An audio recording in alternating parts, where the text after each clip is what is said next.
Once again, ladies and gentlemen, boys and girls, and children of all ages, this is your host, the Prince of Investing, Prince Dykes, coming to you guys and girls live all the way from the beautiful state of Denver, Colorado.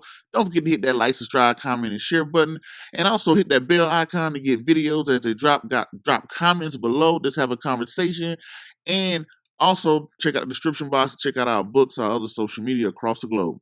But as always, I don't have a lot of time, and I definitely know you guys and girls don't have a lot of time, so we're gonna jump straight into it. So this video is going to be about the 4 reasons why I purchased McDonald's stock for my son's birthday. For his 6th birthday, I brought McDonald's stock. Reason number 1, real estate. As you can see here in this article, McDonald's isn't just a fast food chain, it's a brilliant $30 billion real estate company. So when I realized that McDonald's really is not in the burger business, it's more in the real estate business. All those stores that I see around the country, all those stores that I see around the globe, all those stores that I drive by every single day. Then I realized that it's more of a real estate. They own all of the land, they own all of those buildings that the owners lease out to them. So that if cash flow dries up, and it reminds me of a company called Sears. Y'all remember Sears, right? That was in all the malls. And when Amazon came along and started to put a dent in the retail, Sears cash flow started to dry up. Sears cash flow started to dry up. So when their cash flow started to dry up, then I started to see how they started to sell their real estate. They started to sell their space in side of malls, all that great stuff. So then I started realizing, it had a large stockpile in real estate. And if McDonald's stops selling burgers or burgers slow down or whatnot, they still have much financial stability come off of just its real estate alone. So that's reason number 1. Reason number 2, as you can see in the top of this article, assets versus liability, revenue versus expenses. They're not gonna go that deep into it. But when it came down to my son, his birthday, it was saying, hey, listen, all the things that we usually have on the list for your kid's birthday is about toys, gifts, cars, shoes, clothes, all these great things. Some of them may be a little bit of cash or whatever, but over time, even cash loses value over time due to inflation. Savings accounts lose value over time due to inflation. Those gadgets, toys, clothes, things, he's going to outgrow them. Those toys are going to become old as new toys come out. So everything I had on his list was liabilities. Then I thought about it.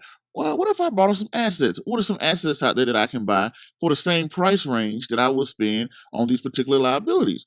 So first, it's only 4 ways you invest money, and it's really into yourself, real estate, stocks, into business.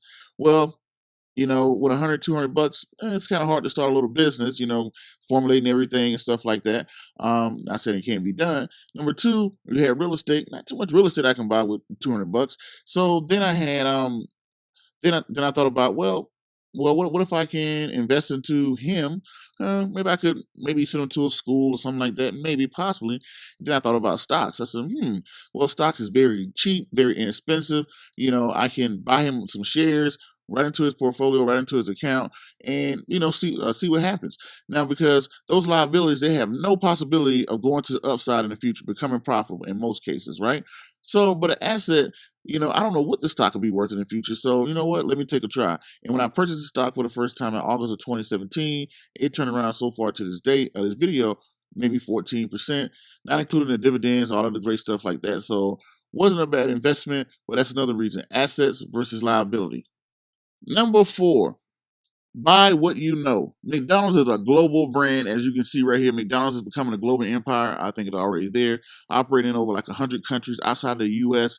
So growing up as a child, I remember passing those golden arches. I remember the Cookie Monster. I remember all the Hamburglar, all the characters, the Happy Meal, the Big Macs, the Quarter Pounders. So does everybody. It's part of American culture now. So I grew up on it. I'm in the age of 34 now. I remember growing up in the 80s and the 90s, loving McDonald's. And then now that I am, that I'm adult, I have now he's now 7. And every time I drive by McDonald's, he always, hey, Dad, can I have McDonald's? Can I have a Happy Meal? Daddy, can I have McDonald's? Now, I'm not saying McDonald's is the best brand out there, but food-wise and things like that. But, it's you can't deny that it's a global brand. It's everywhere. It's part of the American culture. So buying what I know, I see it every single day. I hear about it every day. The advertising is there. You're very familiar with it. It's part of the American culture. I grew up on it, so it's something that I feel like I know. So reason number 3 that I purchased McDonald's stock for my son is because it's a brand that I know. So I decided to buy what I know.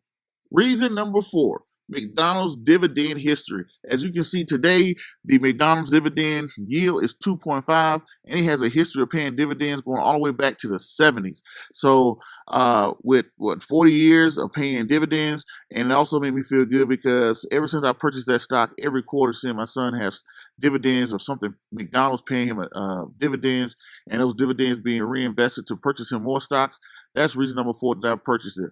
Generational wealth, and hey, I'm getting something out of this stuff. It finds its way into my house anyway. So guess what? Dividends, and having this long history of paying dividends, that is reason number 4. I decided to purchase this McDonald's stock and add it to his portfolio.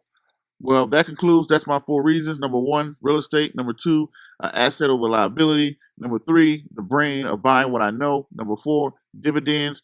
And just to let you guys know, as a disclaimer, I'm not saying go out and buy McDonald's stocks. This is not sponsored. This is just my personal opinion. But just like anything else, before you purchase anything or make any type of investment, you should sit with a professional to see what is the best fit for you. But as always, don't forget to hit that like, subscribe, comment, and share button. Until the next video, podcast, cartoon, or whatever else you see me do crazy around the globe. Peace, be safe, I'm out, and thank you.